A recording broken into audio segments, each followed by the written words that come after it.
আসসালামু আলাইকুম। আজকে আবার নতুন একটা ভিডিও নিয়ে আসছি। এই ভিডিওটা ছিল আগের ভিডিওটার মানে একই। জাস্ট এটা হচ্ছে অমূলদ সংখ্যা। এর আগের ভিডিওতে আমরা শিখেছিলাম মূলদ সংখ্যা কাকে বলে। এখন আমরা শিখব অমূলদ সংখ্যা কাকে বলে। অমূলদ সংখ্যা মূলদ যদি বুঝে থাকে তাহলে অমূলদ বুঝার কথা। অমূলদ সংখ্যা হচ্ছে ইংরেজিতে বলে এটাকে ইরেশনাল নাম্বার। এই সংখ্যাটাকে কিউ দ্বারা আমরা প্রকাশ করি এবং এই অমূলদ সংখ্যাটা আবিষ্কার করে হিপ্পাসার্স। হিপ্পাসার্স নামক বিজ্ঞানী এই অমূলদ সংখ্যা আবিষ্কার করে। তাহলে আগে জেনে নিই যে আসলে অমূলদ সংখ্যাটা কি? চলো। যেসব সংখ্যাকে p/q আকারে অর্থাৎ সাধারণ ভগ্নাংশ আকারে লেখা যায় না, যে সকল সংখ্যাকে p/q আকারে অর্থাৎ সাধারণ ভগ্নাংশ আকারে লেখা যায় না, সেগুলোকে অমূলদ সংখ্যা বলে। যেমন √3 এবং কিউবিক রুট অফ 11 3 প্লাস √5 এই সংখ্যাগুলো হচ্ছে অমূলদ সংখ্যা। অর্থাৎ সহমৌলিক যদি না হয় সেই সংখ্যাগুলো কিন্তু অমূলদ সংখ্যা হবে। এর আগের ভিডিওতে আমরা শিখেছিলাম যে সংখ্যাগুলো সহমৌলিক মানে সহমৌলিক যদি না হয়, যেমন 10 আপনার 10 সমান হচ্ছে আ ১০ এর গুণনীয়ক যদি বের করি ১, ২, ৫ এগুলো পাবো। আবার ১২ র গুণনীয়ক যদি বের করি ১, ২, ৩, ৪, ৬ এবং পাবো আমরা ১২। এখানে একটু খেয়াল করে দেখেন, এই ১০ এবং ১২ কিন্তু সহমৌলিক সংখ্যা নয়। সহমৌলিক হওয়ার শর্ত হচ্ছে যে সংখ্যাগুলোর মধ্যে সাধারণ গুণনীয়ক ১ হইতে হবে। শুধু ১ হইতে হবে। কিন্তু এখানে ১ ছাড়াও ২ এবং অ ২ সংখ্যাটা রয়েছে। এখানে যদি আমরা ভেঙে লিখি ১ এবং ২। ১ এবং ২ এই ২ টা হচ্ছে ১০ এবং ১২ এর সাধারণ গুণনীয়ক। তাহলে এই সংখ্যা দুটি সহমৌলিক নয়। সহমৌলিক হইতে হইলে শুধু সাধারণ গুণনীয়ক ১ হইতে হয়। এবার চলুন আমরা কিভাবে চিনব? সহমৌলিক সংখ্যা কিভাবে চিনব? এর আগে মৌলিক সংখ্যাগুলো চিনেছিলাম। এবার আমরা সহমৌলিক সংখ্যাগুলা চিনব। চলো। রুট থাকলেই অমূলদ সংখ্যা। কত মজা না? রুট থাকলেই অমূলদ সংখ্যা। অর্থাৎ রুট সংবলিত যেকোনো যদি পদ থাকে সেটা কি হয়ে যাবে? অমূলদ সংখ্যা হবে।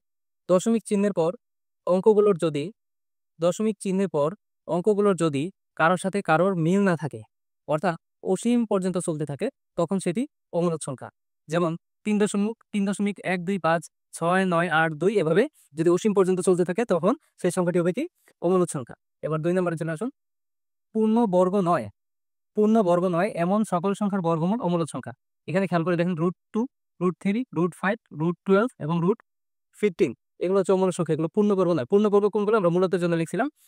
রুট হচ্ছে 16, √25 এগুলো হচ্ছে কি? পূর্ণবর্গ সংখ্যা। পূর্ণবর্গ সংখ্যা আমরা এভাবে লিখতে পারি 4e² = 16 তাহলে 25 = 5²। এটা হচ্ছে পূর্ণবর্গ সংখ্যা। তাহলে পূর্ণবর্গ সংখ্যা না হলে সেটা হচ্ছে অমূলদ সংখ্যা। যেমন √2, √13, √3, √15, 12 এবং 13 বলতে পারেন আপনি। কোনো সমস্যা নেই।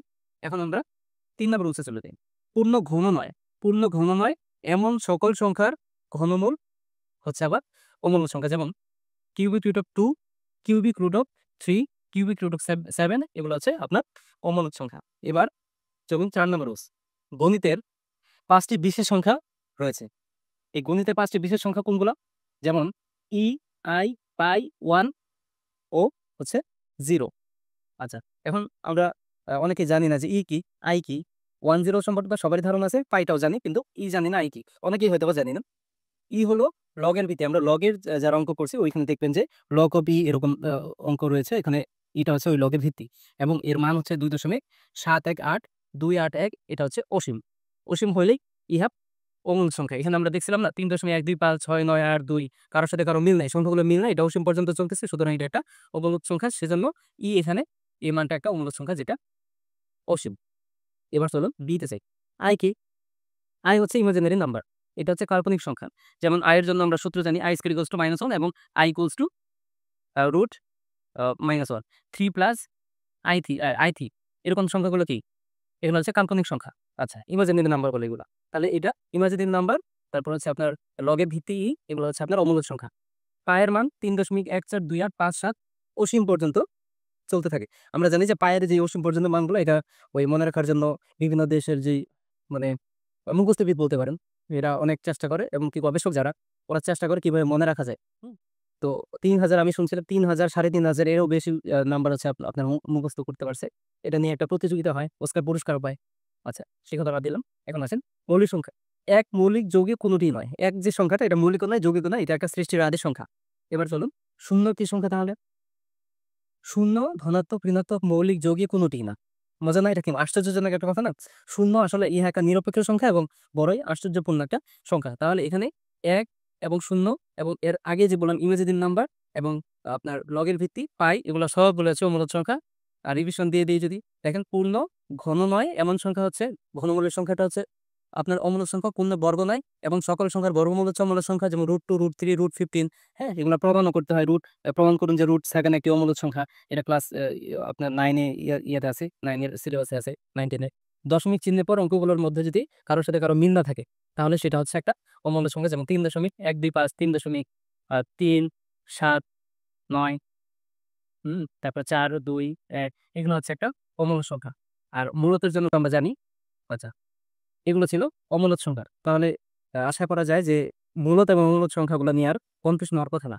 এরপরে এগুলোর উপর কোয়েশ্চেন সলভ করলেই আপনারা বুঝতে পারবেন। ধন্যবাদ। দোয়া করবেন। পাশে থাকবেন। আসসালামু আলাইকুম।